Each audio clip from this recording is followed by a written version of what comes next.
Os animais e o homem.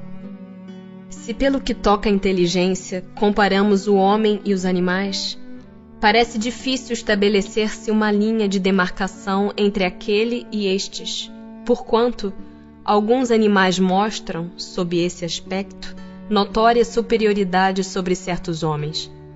Pode essa linha de demarcação ser estabelecida de modo preciso? A este respeito é completo desacordo entre os vossos filósofos. Querem uns que o homem seja um animal, e outros que o animal seja um homem. Estão todos em erro. O homem é um ser à parte, que desce muito baixo algumas vezes, e que pode também elevar-se muito alto. Pelo físico, é como os animais, e menos bem dotado do que muitos destes. A natureza lhes deu tudo o que o homem é obrigado a inventar com a sua inteligência, para a satisfação de suas necessidades e para a sua conservação. Seu corpo se destrói, como o dos animais, é certo, mas ao seu espírito está assinado um destino que só ele pode compreender, porque só ele é inteiramente livre. Pobres homens que vos rebaixais mais do que os brutos, não sabeis distinguir-vos deles? Reconhecei o homem pela faculdade de pensar em Deus. Poder-se-á dizer que os animais só agem por instinto? Ainda aí há um sistema. É verdade que na maioria dos animais domina o instinto. Mas não vês que muitos agem denotando acentuada vontade? É que têm inteligência, porém limitada. Têm os animais alguma linguagem? Se vos referis a uma linguagem formada de sílabas e palavras, não. Meio, porém, de se comunicarem entre si, têm. Dizem uns aos outros muito mais coisas do que imaginais. Mas essa mesma linguagem de que dispõem é restrita às necessidades, como restritas também são as ideias que podem ter. Há, entretanto, animais que carecem de voz. Esses parece que nenhuma linguagem usam, não? Compreendem-se por outros meios. Para vos comunicardes reciprocamente, vós outros homens só dispondes da palavra? E os mudos?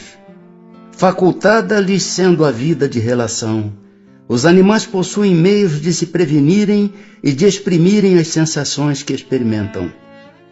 Pensais que os peixes não se entendem entre si? O homem não goza do privilégio exclusivo da linguagem.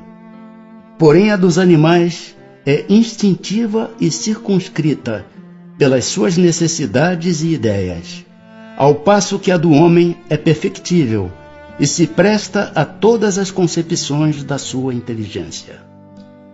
Gozam de livre-arbítrio os animais para a prática dos seus atos? Os animais não são simples máquinas como supondes. Contudo, a liberdade de ação de que desfrutam é limitada pelas suas necessidades e não se pode comparar à do homem. Sendo muitíssimo inferiores a este, não têm os mesmos deveres que ele. A liberdade possuem-na restrita aos atos da vida material. Donde procede a aptidão que certos animais denotam para imitar a linguagem do homem? E por que essa aptidão se revela mais nas aves do que no macaco, por exemplo, cuja conformação apresenta mais analogia com a humana? Origina-se de uma particular conformação dos órgãos vocais, reforçada pelo instinto de imitação.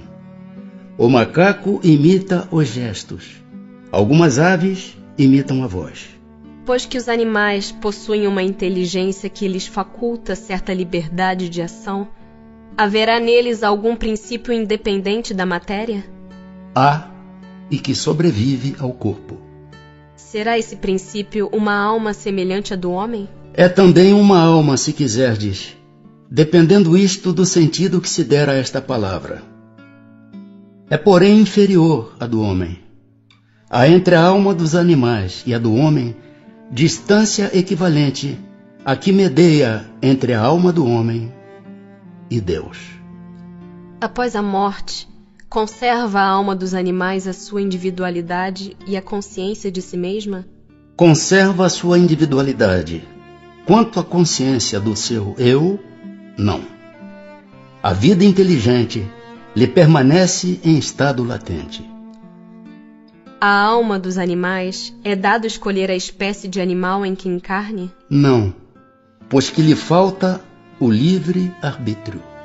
Sobrevivendo ao corpo em que habitou, a alma do animal vem a achar-se, depois da morte, num estado de erraticidade como a do homem? Fica numa espécie de erraticidade, pois que não mais se acha unida ao corpo, mas não é um espírito errante. Pois que os animais, mesmo os aperfeiçoados existentes nos mundos superiores, são sempre inferiores ao homem, segue-se que Deus criou seres intelectuais perpetuamente destinados à inferioridade, o que parece em desacordo com a unidade de vistas e de progresso que todas as suas obras revelam. Tudo em a natureza se encadeia por elos que ainda não podeis apreender. Assim, as coisas aparentemente mais díspares têm pontos de contato que o homem no seu estado atual nunca chegará a compreender. Por um esforço da inteligência poderá entrevê-los, mas somente quando essa inteligência estiver no máximo grau de desenvolvimento e liberta dos preconceitos do orgulho e da ignorância, logrará ver claro na obra de Deus. Até lá, suas muito restritas ideias lhe farão observar as coisas por um mesquinho e acanhado prisma. Sabei não ser possível que Deus se contradiga e que na natureza tudo se harmoniza mediante leis gerais, que por nenhum de seus pontos deixam de corresponder à sublime sabedoria do Criador. A inteligência é então uma propriedade comum? Um ponto de contato entre a alma dos animais e a do homem? É. Porém, os animais só possuem a inteligência da vida material. No homem, a inteligência proporciona a vida moral. Considerando-se todos os pontos de contato que existem entre o homem e os animais, não seria lícito pensar que o homem possui duas almas, a alma animal e a alma espírita, e que se esta última não existisse, só como o bruto poderia ele viver? Por outra, que o animal é um ser semelhante ao homem, tendo de menos a alma espírita? Dessa maneira de ver, resultaria serem os bons e os maus instintos do homem efeito da predominância de uma ou outra dessas almas? Não. O homem não tem duas almas. O corpo, porém, tem seus instintos, resultantes da sensação peculiar aos órgãos. Dupla no homem só é a natureza. Há nele a natureza animal e a natureza espiritual. Participa pelo seu corpo da natureza dos animais e de seus instintos. Por sua alma, participa da natureza dos espíritos. De modo que, além de suas próprias imperfeições de que cumpre ao espírito despojar-se, tem ainda o homem que lutar contra a influência da matéria? Quanto mais inferior é o espírito, tanto mais apertados são os laços que o ligam à matéria. Não o vedes? O homem não tem duas almas. A alma é sempre única em cada ser. São distintas uma da outra, a alma do animal e a alma do homem, a tal ponto que a de um não pode animar o corpo criada para o outro. São distintas uma da outra a alma do animal e a alma do homem, a tal ponto que a de um não pode animar o corpo criado para o outro. Mas conquanto não tem a alma animal, que por suas paixões o nivele aos animais, o homem tem o corpo que às vezes o rebaixa até ao nível deles. Por isso que o corpo é um ser dotado de vitalidade e de instintos, porém ininteligentes estes e restritos ao cuidado que a sua conservação requer. Donde tiram os animais o princípio inteligente que constitui a alma de natureza especial de que são dotados? Do elemento inteligente universal. Então, emanam de um único princípio a inteligência do homem e a dos animais? Sem dúvida alguma, porém no homem passou por uma elaboração que a coloca acima daquela que existe no animal. Dissestes que o estado da alma do homem, na sua origem, corresponde ao estado da infância na vida corporal, que sua inteligência apenas desabrocha e se ensaia para a vida. Onde passa o espírito essa primeira fase do seu desenvolvimento? Numa série de existências que precedem o período a que chamais humanidade. Parece que, assim, se pode considerar a alma como tendo sido o princípio inteligente dos seres inferiores da criação, não? Já não dissemos que tudo em a natureza se encadeia e tende para a unidade? Nesses seres, cuja totalidade estás longe de conhecer, é que o princípio inteligente se elabora, se individualiza pouco a pouco e se ensaia para a vida, conforme acabamos de dizer.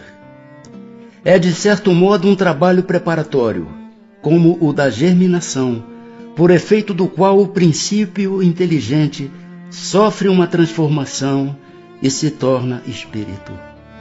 Entra então no período da humanização, começando a ter consciência do seu futuro, capacidade de distinguir o bem do mal e a responsabilidade dos seus atos.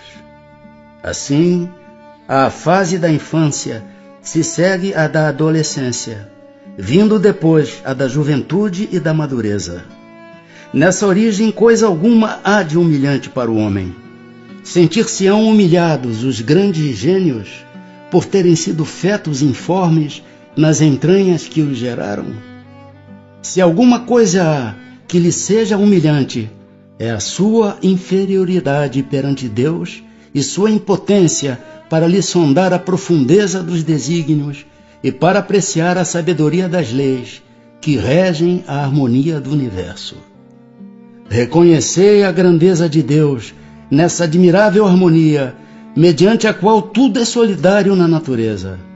Acreditar que Deus haja feito, seja o que for, sem um fim, e criado seres inteligentes, sem futuro, fora blasfemar da sua bondade, que se estende por sobre todas as suas criaturas. Esse período de humanização principia na Terra? A Terra não é o ponto de partida da primeira encarnação humana. O período da humanização começa geralmente em mundos ainda inferiores à Terra. Isto, entretanto, não constitui regra absoluta, pois pode suceder que um espírito, desde o seu início humano, esteja apto a viver na Terra. Não é frequente o caso. Constitui antes uma exceção. O espírito do homem tem, após a morte, consciência de suas existências anteriores ao período de humanidade? Não, pois não é desse período que começa a sua vida de espírito. Difícil é mesmo que se lembre de suas primeiras existências humanas, como difícil é que o homem se lembre dos primeiros tempos de sua infância, e ainda menos do tempo que passou no seio materno. Essa a razão por que os espíritos dizem que não sabem como começaram. Uma vez no período da humanidade, conserva o espírito traços do que era precedentemente? Quer dizer, do estado em que se achava no período a que se poderia chamar ante-humano? Conforme a distância que regule entre os dois períodos e o progresso realizado. Durante algumas gerações, pode ele conservar vestígios mais ou menos pronunciados do estado primitivo, porquanto nada se opera na natureza por brusca transição.